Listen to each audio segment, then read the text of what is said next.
Fala, nação atleticana, tudo bem com vocês? O meu nome é Luiz, sejam bem-vindos ao canal Palavra de Atleticano. E no vídeo desta terça-feira a gente vai falar sobre a provável saída de Davi Terans do Atlético Paranaense e eu vou deixar registrados aqui os meus 2 centavos sobre quais seriam os motivos que levaram o meio-atacante uruguaio a decidir deixar o Furacão. Então fiquem comigo que logo depois da vinheta a gente volta para falar sobre essa bomba que explodiu na manhã dos atleticanos.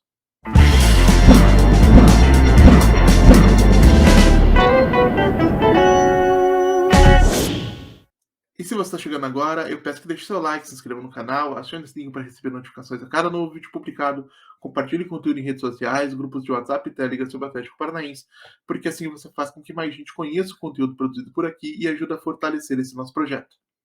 Então, sem mais delongas, vamos em frente falar da informação trazida pela Monique Vilela na manhã de hoje, confirmada por outras fontes aí próximas ao Atlético. Davi Terans está deixando o Furacão com destino ao futebol mexicano de Federal Pachuca, e nessa negociação o Atlético terá direito a 80% do valor de 18 milhões de reais que será pago pelo Clube do México para adquirir os direitos econômicos do nosso camisa 10. Essa é uma notícia que pegou muita gente de surpresa, não havia nada assim muito concreto sendo discutido nos últimos dias sobre uma possível saída do Terans. Segundo informação também da Monique Vilela, a proposta chegou ao Atlético na última semana por meio dos empresários do jogador. Outras informações dão conta de que, pelo fato de ter perdido espaço, o Terans teria pedido que a sua saída fosse facilitada. E é sobre isso que eu gostaria de falar um pouquinho para tentar entender o porquê desse relacionamento entre o clube e o Terans ter se desgastado desde 2021, quando ele foi contratado, depois de ter sido eleito o melhor jogador do Campeonato Uruguaio, defendendo o Peñarol, que é um gigante da América do Sul. Chegou ao Atlético muito prestigiado, formou em um primeiro momento um quarteto muito poderoso, né, com Nicão, Davi Terans, o Vitinho e acho que era o Renato Kaiser na época, posso estar me confundindo. Na sequência, a gente tem a saída do Vitinho para o futebol ucraniano. O Terans acaba sendo deslocado para o lado esquerdo, isso ainda em 2021, durante aquela temporada em que o Atlético conquista a Sul-Americana. Né, a gente tinha Nicão de um lado e Davi Terans do outro, formando aí um trio de ataque com o centroavante. E no final da temporada 2021, o Terans, que já tinha tido uma queda de rendimento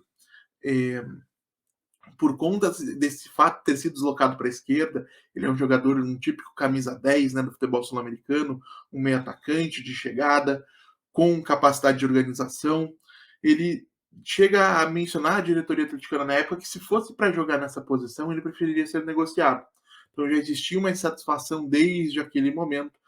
mas a situação acabou sendo contornada para a temporada 2022. O Atlético segue com o Alberto Valentim e, em um primeiro momento, a gente vê que existe a tentativa de implementar um 4-2-3-1 com o Canóbio pela direita, Vitinho ou Coelho pela esquerda, para que existisse esse meio atacante, esse camisa 10 na formação tática,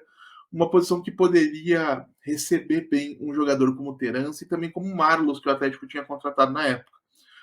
Mas a temporada, como vocês devem se lembrar muito bem, não começa como a gente imaginava. Acaba levando a demissão do Alberto Valentim depois de uma goleada sofrida por 4-0 para o São Paulo lá no Morumbi. A gente tem a chegada de um Fábio Carille que também acaba não resolvendo o problema, embora o Carille tenha mantido essa estrutura em um primeiro momento, com essa posição de meio atacante preservada. E na sequência, a gente tem a chegada, depois de mais uma goleada, dessa vez por The Strongest lá na Bolívia, do Filipão como técnico, e aí, lógico, no final da temporada como coordenador, com o Turra assumindo. E dentro desse contexto de Filipão assumindo, a verdade é que esse interesse na preservação da posição de meio atacante, esse camisa 10, foi deixando de existir, com o Filipão apostando em muitos momentos em um trio de volantes, em outros momentos em ter o Terans aberto por um dos lados, preferencialmente pelo lado direito, e o Terans chega a fazer alguns bons jogos, como contra o Botafogo na última rodada do Brasileirão do último ano. Nesse início de Paranaense, como meio atacante, ele é um dos grandes destaques, ou o maior destaque do Atlético no começo da temporada. E a gente imaginava que o Turra, repetindo aquilo que fazia durante o Paranaense, poderia apostar na dupla Vitor Bueno e Terans, com eles trocando de posição, horas por dentro, horas pelo lado direito, algo que vinha funcionando, mas o Turra muda de estratégia com o começo do Brasileirão E isso significa uma perda de espaço em muitos momentos, tanto para Vitor Bueno quanto para Terans, que chegou a ser testado pelos lados, não conseguiu render o que dele se esperava nesse modelo de jogo. E lógico, se já existia uma insatisfação do Terans em ser pouco aproveitado ou em ser aproveitado fora de posição desde 2021, é claro que toda essa passagem de Turra-Filipão, ou de Filipão em Turra, para seguir a ordem cronológica, é, exasperou o uruguaio, desanimou o uruguaio, e a verdade é que, taticamente, o Terans ele não é um jogador muito simples de ser acomodado dentro de campo, pelo fato de que o futebol hoje ele é muito dinâmico, e esse meio atacante, esse camisa 10 clássico do futebol sul-americano, como a gente teve em outros momentos o Riquelme, sem querer comparar a qualidade dos dois, estou falando de característica, ele é um jogador que ele não recompõe tanto, ele não é tão intenso, é um jogador que tem que ser procurado pelos companheiros em campo para que possa jogar. Ele acaba se tornando uma espécie de um luxo que muitas vezes os técnicos acabam abrindo mão da qualidade para poder ter um sistema que seja coletivamente mais coeso. E dentro desse contexto, o Terans acabou sofrendo muito. E o começo do trabalho do Wesley, por mais que ele tenha encontrado no do Vitor Bueno esse meio atacante, a gente já percebeu um Terans desmotivado, um Terans que entrava em campo e não procurava com a mesma gana de outros momentos decidir as partidas. E acho que é perfeitamente natural. A gente tem que lembrar que são seres humanos, né, os jogadores de futebol. Então ele também tem dúvidas, ele também tem inseguranças e ele também pode, em algum momento, desanimar e deixar de dar o seu melhor. E eu não acho que seja uma falta de caráter. Entendo que toda essa passagem do Terans pelo Atlético, apesar de grandes momentos técnicos, né, porque o Terans é um jogador muito talentoso, foi bastante turbulenta em relação à sua acomodação na equipe,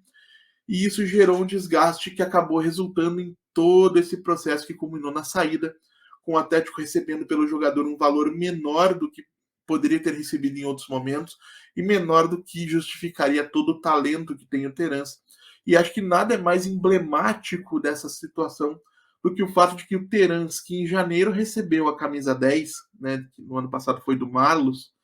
que teve aí um desempenho espetacular no Campeonato Paranaense, 6 meses depois está deixando o clube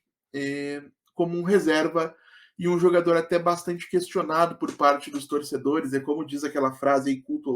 popular na cultura pop, né? Em alguns momentos, ou você morre como herói, e aí uma morte como herói seria uma saída, talvez até para um clube brasileiro, depois de um título, como a gente teve em 2021, ou né, para um grande rival como o Flamengo, como a gente teve em 2022, no final de 2022, a possibilidade dele deixar o Atlético para um rival doméstico, ou você acaba vivendo o suficiente para virar vilão, né? E o Terans, em algum ponto, já estava se tornando esse vilão para parte dos torcedores, que viam nele um jogador muito indolente, e eu não acho que ele não quisesse jogar, o que eu acho que ele realmente sentiu o acúmulo de todas essas turbulências e desanimou. E aí, na meu ver, é preferível que ele saia agora, entre aspas, como herói, como um jogador de quem a torcida vai sentir falta pelo seu talento, pelo seu carisma, do que ele continuasse aqui, não digo de má vontade, mas desanimado até dezembro, por exemplo, acabasse sendo vendido por um valor menor ainda do que esses 18 milhões e menos prestigiado pelo torcedor. Então, por mais que eu lamente muito a saída do Terans, e eu sou um grande fã do talento desse uruguaio, defendi que ele precisava ser titular o tempo todo, expliquei essa questão do encaixe dele no time o tempo todo. Acho que é compreensível essa saída. Desejo aí boa sorte ao Terans na sequência da carreira. Se houver uma oportunidade no futuro que faça sentido para ele e para o Atlético, que ele possa voltar aqui, de repente fazer mais alguns grandes jogos, mas não tenho nada a lamentar, não, a não ser, e aí a minha visão pessoal disso, é a passagem dos dois grandes culpados por essa saída, por esse desgaste acelerado do jogador, que foram Filipão, hoje treinador do Atlético Mineiro, e Paulo Turra, hoje treinador do Santos, que acabaram colocando